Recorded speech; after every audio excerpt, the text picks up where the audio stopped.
अस्सलाम वालेकुम। कैसे हैं आप सब? आई होप आप सब बिल्कुल ठीक ठाक होंगे। अल्हम्दुलिल्लाह मैं भी ठीक हूँ और आज का अच्छा दिन जो है वो आपके साथ स्टार्ट कर रही हूँ। आज हस्बैंड को छुट्टी थी तो फिर अचानक हमारा प्रोग्राम बना कि बीच पर चलते हैं। तो आज ही मेरा ये पार्सल आया था घर से जाने से पहले, तो फिर मैंने फटाफट अपने न्यू शूज़ पहन लिए। ये मैंने टीमो से मंगवाए थे, बहुत अच्छी इनकी क्वालिटी अब और रीज़नेबल भी हैं। लेकिन अब पाकिस्तान में जो रहने वाले हैं उनको तो पता चल ही गया होगा कि टीमो ने प्राइस बढ़ा दी है। मैं कोरिया में रहती हूँ तो यहाँ पे तो मुझे सस्ती ही पड़ी है, लेकिन अगर आपने पाकिस्तान से मंगवानी है तो फिर आपको ये महंगी पड़ेगी। मैंने तो आपको बता दिया, बाकी आपको अगर पसंद है या आप मंगवाना चाहते हैं तो वो आपकी चॉइस है। क्वालिटी इसकी 10 ऑफ 10 है, बहुत अच्छी है और कंफर्टेबल बहुत ज़्यादा है। अच्छा, जिस बीच पे हम जा रहे हैं तो उसके पास कोरिया का सबसे फेमस एयरपोर्ट है इंचन, तो बीच बिल्कुल उसके साथ ही है। तो यहाँ पे जो है फ़्लाइट्स टेक ऑफ़ कर रही थी और लैंड कर रही थी और मुझे यहाँ से इतने प्यारे लग रहे थे ना प्लेन्स, बहुत ज़्यादा। और मुझे इतना ज़्यादा क्रेज़ है प्लेन्स को देखने का कि जहाँ मुझे नज़र आ जाए तो फिर मैं शदाई हो जाती हूँ उसको देखने के लिए। और यहाँ पे जो है वो प्लेन्स इतने क्लियर नज़र आ रहे थे ना, और क्योंकि एयरपोर्ट बिल्कुल साथ ही था तो बिल्कुल उनका जो साइज़ है ना वो बड़ा साइज़ नज़र आ रहा था ना। इतना वीडियो में बिल्कुल भी क्लियर नहीं है। मैं जैसे ही ये वीडियो लेने की कोशिश करती थी या तो बीच में पौधे आ जाते थे या फिर कोई ना कोई गाड़ी आ जाती थी, इसलिए क्लियर वीडियो मुझसे ली ही नहीं जा रही थी, या फिर मोबाइल जो है वो उसको कैप्चर कर ही नहीं पा रहा था।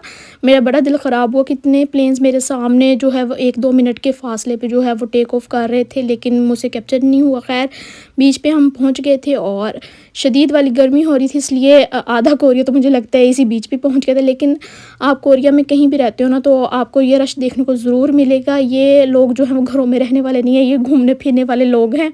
और इतनी ज़्यादा रौनक देख के मेरा दिल जो है वो खुश हो गया था कि चलो यहाँ पे तो अच्छी खासी रौनक है कि तो मज़ा आएगा, एंजॉय करेंगे। रश ज़्यादा जहाँ भी देखती हूँ मुझे बड़ा मज़ा आता है देखने का। और बीच का व्यू जो है वो स्टार्ट से तो बहुत प्यारा था। खैर अभी यहाँ का व्यू तो मैंने ले लिया, अब नीचे चलते हैं, जाके जो है वो पानी के अंदर नज़ारे लेते हैं।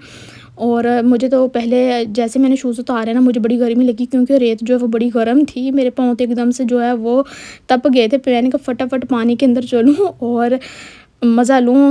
और बीच पर पहुंचने के बाद भी मुझे प्लेन्स नज़र आ रहे थे, मतलब कि मेरा सारा ध्यान जो है वो प्लेन्स देखने की तरफ ही था। मैं बीच पे आ गई थी, फिर भी जो है वो मैं आसमान को देखी जा रही थी कि अच्छा एक प्लेन जा रहा है, दूसरा जा रहा है, तीसरा जा रहा है, ये कर रही थी।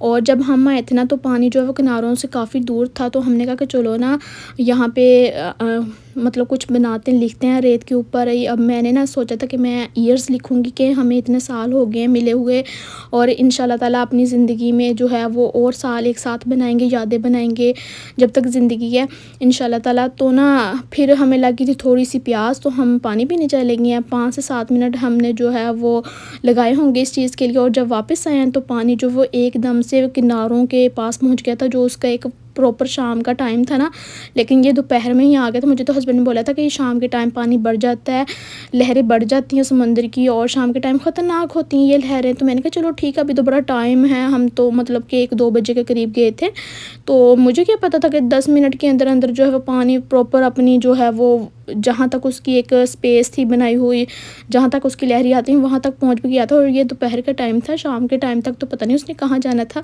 मेरा तो यही ख्याल है कि इतनी स्पीड से पानी जो है वो उधर पहुँच गया था। खैर मुझे बड़ा मज़ा आ रहा था बीच पे, लेकिन ना डर भी लग रहा था कि कोई चीज़ ना आ जाए, लेकिन एंजॉय बड़ा किया। और ज़िंदगी में पहली दफ़ा मैंने बीच देखा है। आप फिर कहेंगे कि आपने हर चीज़ पहली दफ़ा देखी, तो यार ज़रूरी तो नहीं होता, हर इंसान ने जो है वो किसी न किसी चीज़ का एक्सपीरियंस किया हो। हर इंसान पहली दफ़ा एक्सपीरियंस करता है, और मैं जो चीज़ पहली दफ़ा करती हूँ देखती हूँ वो मैं आपको लाज़िम बताती हूँ कि मेरी ये पहली दफ़ा ही है ज़िंदगी में। अगर मैंने पहले की हो तो वो भी मुझे पता ही होता कि मैंने की हैं।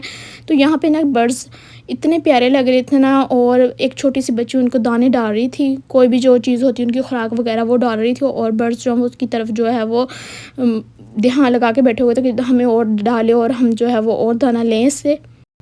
और उसके बाद यहाँ पे मुझे एक चीज़ ये देखने को मिली कि यहाँ इंसानों के साथ साथ तो डॉग्स भी नहा रहे थे। तो मेरा तो दिल ही बड़ा ख़राब हो गया, क्योंकि मुझे एक तो डॉग से डर बड़ा लगता है, और दूसरा एक ही पानी में जहाँ इंसान नहा रहे हैं वहीं डॉग्स भी नहाएं तो अजीब लगता है मुझे। और फिर मेरा दिल नहीं कर रहा था कि पानी में घूमूं। जहाँ मुझे डॉग्स नज़र आए मैं तो उस साइड से गायब ही हो गई।